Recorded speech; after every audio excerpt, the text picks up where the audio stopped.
So, Your Excellency, it is now my honor and pleasure really to invite the panel to come here very quickly for a short conversation, after which I will hand over the program to my boss, Prime Cabinet Secretary. Tafadhalini, let us recognize the Cabinet Secretary for the Ministry of Industry, Trade and Investment, Waziri Rebecca Miano, and Bill Akuma, Diasporian, PS John Tanui, and Dr. David, who is the CEO of WIRE.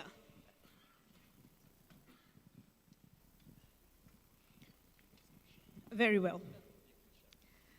So really quickly, perhaps we could start the conversation with what has been the journey of investing for a diasporian, of investing back home? I will start with you, Bill. Maybe you could speak a little bit to that. Thank you very much, kindly, Madam PS, Your Excellency, Your Excellency, Dr. William Ruto, Madam Rachel, all protocols observed. Thank you very much. As Madam PS said, the journey of, we've been in the US for a while, 20 some years, and we thought it fair for us to really look for something that is going to help every Kenyan in every way. So for the last 7 years, at least, we tried to rally the Pearson Voe to really convince them that Kenya is the way to go. And during that time, we had Nigeria wanted Pearson Voe, Zambia wanted it, but because we have a strong diaspora connection in Minnesota, where we're from, and with the help of Mr. Newell, who is a state representative there, and other people like Dr. Faria Farah, Corinth Maranga, and all of them, we really tried to say that most good nurses, most nursing assistants that works in this healthcare industry comes from Kenya. And the reason is also Pearson Voe is headquartered in Minnesota.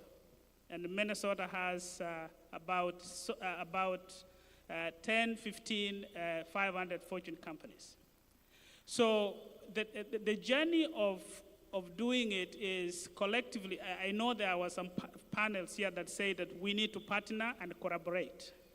So what we looked at is holistically, what is it that we can do, not as one, but as a group, so that we can help all Kenyans. The journey was not easy, Madam PS, but we were able to make it to get it done. And maybe would you say something, Bill, about having been able to set up Pearson View in Kenya? A lot of other business we have seen and investment has happened around that particular infrastructure. I am aware that you and partners of yours actually were able to set up businesses around Pearson View. Could you tell us a little bit about that very quickly? Yeah, so once we took Pearson to Kenya, we also set up our own recruiting company called Redicare, which is actually a supplemental staffing that recruits and trains nurses to come to the US. But the journey, and I had a conversation with you, Madam PS, the journey was not easy because of, trying to penetrate in a country that you are not living in was very, very difficult. And there are things like trying to have things like licenses, which legal realm of that. It was also very hard for us to really figure out even where to set up the office itself. So as diasporians, and I'm very, very grateful that through Madam Pierce's office, we were able to communicate, like Sam said, this is an office where you can call in the middle of the night and they answer the phone, or even a text. How can you text a PS, but the PS answers your text? So because of that, we were able to penetrate, and even if this the diaspora ministry is very new, I'm telling you that Kenya is really going places with this diaspora ministry. Thank you, Bill. So let me pick up on that in terms of doing business, the ease of doing business in Kenya and the investment infrastructure that we have done. Perhaps Madam Waziri, if you could tell us a little bit about what we have done or what your ministry has done in terms of making it easy for diaspora to invest and to do business back home. Thank you very much, PS. And I want to confirm that the PS Diaspora takes care of your welfare, and my role is to take care of your investments. And we recognize that the investor journey is very important. From when you make a decision to invest in Kenya up to when you seal the deal, what we have done, we have an organization, Kenya Investment Authority, that is responsible for the investments. I would like to say what we intend to do, because from the website, you have seen the opportunities that are available, the processes, but we realize that we are not yet there completely. We need to leverage on technology so that when any of you as investors make a decision to invest in Kenya, you can find the journey well put, from finding opportunities available, registration of a company, information about taxes, and everything that we need to do. We are partnering with UNDP to come up with a one-stop, one-go, an improved one-stop, one-go, where all this will be having ease of business. We also know that there is another journey of your remittances that you need to know, and M-Pesa is currently working on a process where payments can be sent to businesses, that they can be sent, if you have a contractor, it can be sent directly, and in the coming months, I am sure that that will be a very good addition to your remittances. We know if you use M-Pesa currently, you can only send to an individual, but in the next couple of months, that will strengthen your remittance journey. Thank you very much, Waziri. And maybe I go to PS Tanui. PS, in this diaspora investment platform that we've been having conversations today, one of the questions has consistently been, are there opportunities in technology for diaspora to invest in? Maybe you could tell us a little bit about that, and then Dr. Wachira, I'll come to you with a question about remittances. PS? Thank you very much. In the technology space, there is a very accelerated growth. Digital economy is growing more than twice the current global economy. So there is huge opportunities in that space. And for that reason, the Kenyan government, through our leadership of the president, we have the digital superhighway, where we are adding additional 100,000 kilometers to ensure we enable every citizen across the country, especially our youth, to access the digital opportunities. We are building digital hubs, one in every ward, 1450. And they will be able to learn and skill themselves and be able to serve the global economy from wherever they are in their countryside.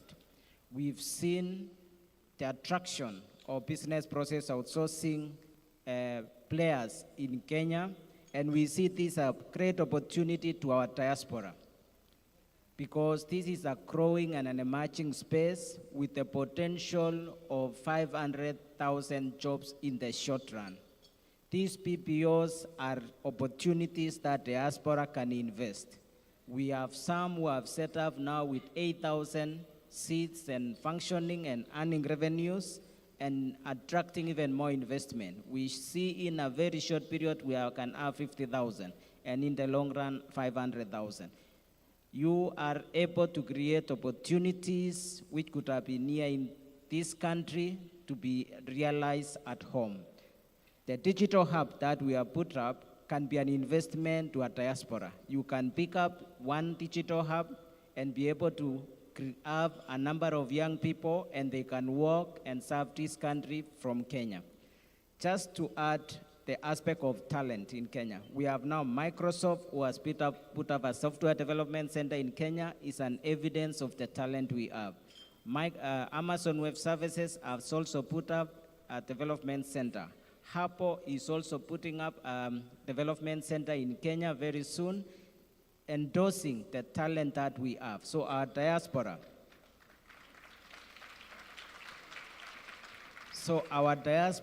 has an opportunity to bring jobs in the places that you work.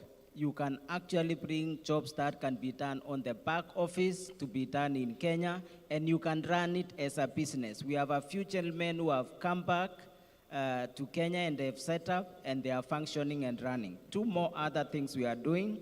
We are positioning Kenya as a data hub. As digital economy is growing, global entities are looking where to locate their data centers. This is going to create also other value of jobs. You can develop your softwares, you can have it hosted in Kenya, so you can run applications from home.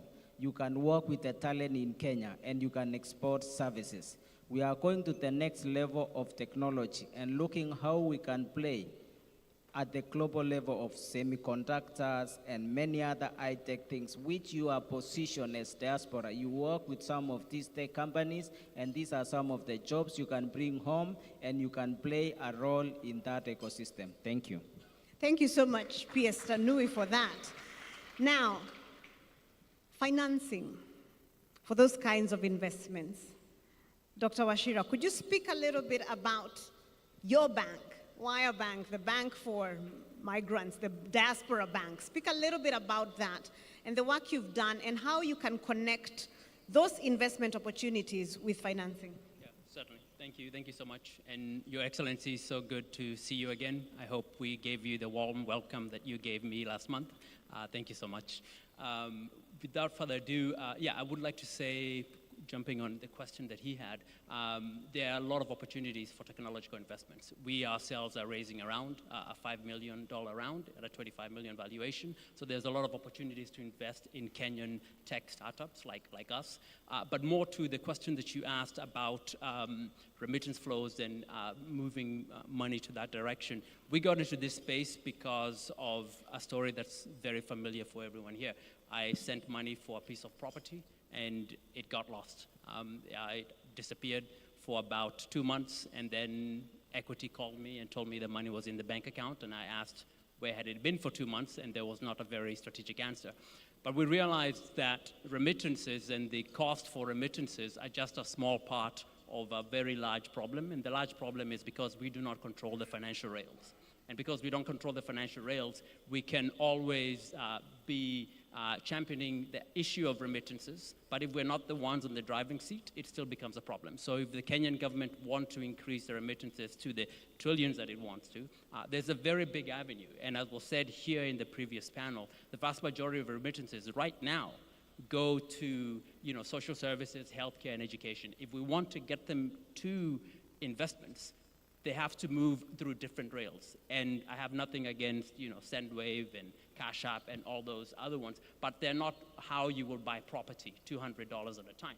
It has to be in a bigger aspect. So creating those avenues is why we created Wire. We thought, why don't we become the financial institution here in the United States, which we are, a member FDIC, up to $250,000, and you can open a bank account with us, but then connect that to the diaspora community. That way that money moves a little bit easier and a little bit more instrumental. So that's the space we're working in. Thank you very much for that. Perhaps as we now close, We've talked about what Diaspora is doing in terms of business. We've talked about the financing part of it. We've talked about opportunities within ICT. Maybe Waziri, as a parting shot, do you have special products or special arrangements within which Diaspora can then invest? And then after you answer that question, I'll be inviting my boss, Prime Cabinet Secretary. Thank you, PS. Let me start with the lowest hanging fruit. I think it's not even hanging. The fruit has fallen down. It's just to pick. Many of the diaspora businesses are utilizing very expensive labor and inconveniences. But in Kenya, if you do the BPO, your reconciliations, back office, all that will save you a lot of money, and it's a good investment. The second one, under the BPOs, they are constructing real estate that is paid in dollars. There is an opportunity to float a real estate investment trust that is payable in dollars, and you can earn your rent in dollars. The other opportunity is the traditional real estate. You can build houses, participate in the affordable housing, and you will earn your money in the comfort of your diaspora. We also have industrial spaces under the special economic zones, export promotion zones that are available. They have investments, they have a lot of fiscal attractions, value propositions, and we would encourage the diaspora to really participate in investments, not to be spectators in the investments. The other opportunity we have under AGOA, we know that we have over 1,600 lines under AGOA, but currently we are only utilizing the textiles and the macadamia, so we have lots of opportunities.